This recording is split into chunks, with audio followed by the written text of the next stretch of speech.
और जो नशे के खिलाफ अब युद्ध छेड़ा है, मेरे को कई लोग कह रहे हैं जी पिछले 20 दिन में तो कुछ चमत्कार हो रहा है पंजाब के अंदर। भ्रष्टाचार के खिलाफ, नशे के खिलाफ कई सारे कदम उठाए गए, बड़े कड़े कदम उठाए गए। ये तो अभी ट्रेलर है, अभी देखना, अभी पिक्चर बाकी है, अभी बड़े बड़े कदम उठाए जाएंगे पंजाब को रंगला पंजाब बनाने के लिए। नशे के खिलाफ जो ये युद्ध छेड़ा है, पहले नशे का धंधा ये पार्टियां करती थी, बड़े बड़े इनके नेता शामिल हैं, उनको बख्शा नहीं जाएगा। अभी आने वाले दिनों में देखना कितने बड़े बड़े लोगों के खिलाफ कार्रवाई की जाएगी, किसी को नहीं बख्शा जाएगा। पहले ये लोग धंधा करवाते थे नशे का, हम लोग धंधा नहीं करवाते। हमारा कोई मंत्री, कोई एमएलए, कोई मुख्यमंत्री हमारा नशे के धंधे में शामिल नहीं है। इसलिए हमारी हिम्मत है कि नशे के तस्करों के घरों के ऊपर बुलडोजर चलाए जा रहे हैं, उनको गिरफ्तार किया जा रहा है, उनके खिलाफ सख्त कार्रवाई की जा रही है। और पुलिस को बोल दिया गया है कि खबरदार अगर कोई नशे के तस्करों के साथ मिलकर काम करेगा तो। कहा जाता था कि पुलिस में भी कई लोग जो है तस्करी करवाते हैं, तस्करों के साथ मिल, खबरदार अब अगर कोई हिम्मत करेगा और कोई नशे के तस्करों के साथ मिलकर काम करेगा, किसी को नहीं बख्शा जाएगा। हमारे बच्चे बर्बाद हो रहे हैं, हमारी पूरी पीढ़ी बर्बाद हो रही है। पाकिस्तान से आता है ये सारा नशा, वहां से ड्रोन आते हैं, वो बॉर्डर के ऊपर पैकेट फेंक के जाते हैं और वहां से हमारे बच्चे उसको पकड़ के, हमारे नशे के तस्कर उनको पकड़ के और उसको पूरे पंजाब में डिस्ट्रीब्यूट करते हैं। अब जब से यह कार्रवाई शुरू की है, कड़ी कार्रवाई शुरू की है, पाकिस्तान भी बुरी तरह से छटपटा रहा है।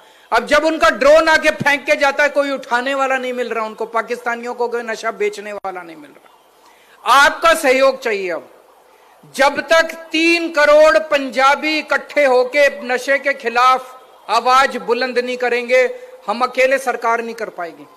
आपके इलाके में अगर कोई नशा बेचने के लिए आया, पुलिस को बताओ, डरने की जरूरत नहीं है, उसके खिलाफ कार्रवाई की जाएगी, उसको बख्शा नहीं जाएगा। एक भी नशे के तस्कर को नहीं छोड़ना, एक भी नशे के तस्कर को नहीं छोड़ना। जितने गैंगस्टर थे, गैंगस्टरों के खिलाफ कार्रवाई चल रही है।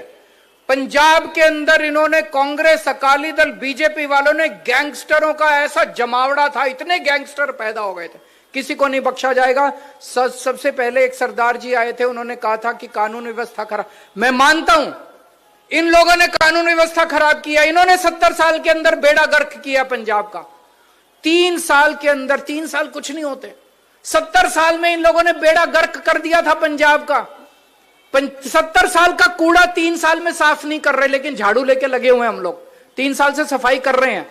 और मुझे पूरी उम्मीद है, अब जिस तरह से स्पीड पकड़ ली हमारी सरकार ने, अब पूरे 100 की स्पीड से अब हमारी गाड़ी चल रही है, पंजाब सरकार की गाड़ी। अब एक एक नशा खत्म करेंगे, कानून व्यवस्था ठीक करेंगे। एक और चीज पूछना चाहता हूं, बिजली के बिल जीरो किस किस के आते हैं? जरा हाथ खड़े करो। सबके बिजली के बिल जीरो आते हैं। कभी सोचा था जिंदगी में कि ऐसी भी कोई सरकार आएगी, ऐसी भी कोई समा आएगा जब बिजली फ्री हो जाएगी? पूरे देश के अंदर केवल दिल्ली और पंजाब 2 सूबे हैं जहां पे बिजली फ्री है। दिल्ली में अभी तक आम आदमी पार्टी की सरकार थी, पंजाब में कहां से आया पैसा? ये लोग कहते थे खजाना खाली है, खजाना खाली है, खजाना खाली है। हमने तो नहीं कहा कभी खजाना खाली है, हमारे पास तो खजाना ही खजाना है, आपके लिए इस्तेमाल कर रहे हैं, आपके लिए स्कूल बनवा रहे हैं। अभी एक बच्चे ने क्या, स्कूल ऑफ एमिनेंस बनवा दो, तो जगह जगह स्कूल ऑफ एमिनेंस बन रहे हैं, मोहल्ला क्लिनिक बन रहे हैं, अस्पताल बन रहे हैं। अभी अरोड़ा जी ने कहा जवाहर कैंप की सारी सड़कें अगले 1-1.5 महीने के अंदर आपकी सारी सड़कें बन जाएंगी। अगले 1-1.5 महीने के अंदर आपकी जगह जगह स्ट्रीट लाइट लग जाएंगी।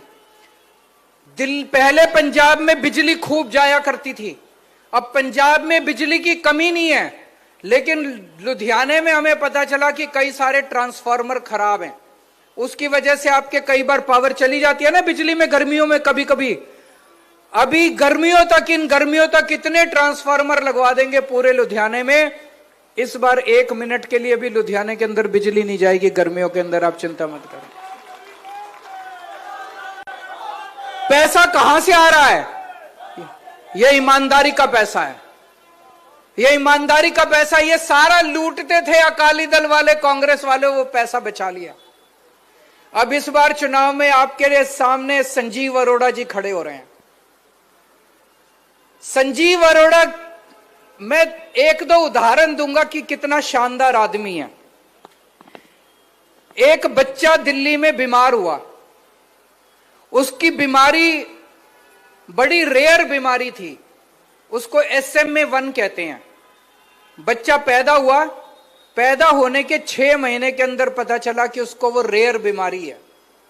उसमें उसके जो मसल है, मसल खत्म होते जाते हैं, बच्चा खड़ा नहीं हो सकता, बच्चा खा नहीं सकता। उस बीमारी का एक ही इलाज था, एक इंजेक्शन लगना था विदेश से। 18 करोड़ रुपए का इंजेक्शन, 18 करोड़ रुपए का, सोच सकते हो। वो विदेश से आना था, फॉरेन कंट्री से, 18 करोड़ का इंजेक्शन। इन्होंने अखबार में पढ़ा कि एक बच्चा बीमार है, उसको 18 करोड़ का इंजेक्शन चाहिए। अगर किसी आपके भी बच्चे को 18 करोड़ का इंजेक्शन होगा, आप सोचोगे मैं कहां से लाऊं? आप तो फिर भगवान से बस दुआ कर सकते हो, और तो कुछ नहीं कर सकते। संजीव अरोड़ा जी पंजाब से दिल्ली गए, उसके घर गए, उसके डॉक्टरों से बात की, अपनी तरफ से 2 करोड़ रुपए दिए। पंजाब, उन्होंने अखबार में इश्तिहार दिया, पूरे देश भर से बड़े बड़े एक्टरों से, हीरोइनों से, बड़े बड़े अमीरों से पैसे इकट्ठे करे। 18 करोड़ रुपए का इंजेक्शन लाके उन्होंने उस बच्चे को लगवाया और उसकी जान बचाई उन्होंने। ये कोई आम आदमी नहीं करता, ये वही करता है जिसके दिल में गरीबों के लिए, बीमारों के लिए, इंसानों के लिए दर्द होता है। आप सोच के देखो, अभी तो ये आपके MLA बने नहीं है, अभी तो ये चुनाव जीते नहीं है, अभी से ये आपकी सड़कें बनवा रहे हैं, अभी से ये लग के आपकी स्ट्रीट लाइट्स बनवा रहे हैं। जिस दिन जीत गए तो ये पता नहीं आपका क्या उद्धार कर देंगे, आप सोच भी नहीं सकते।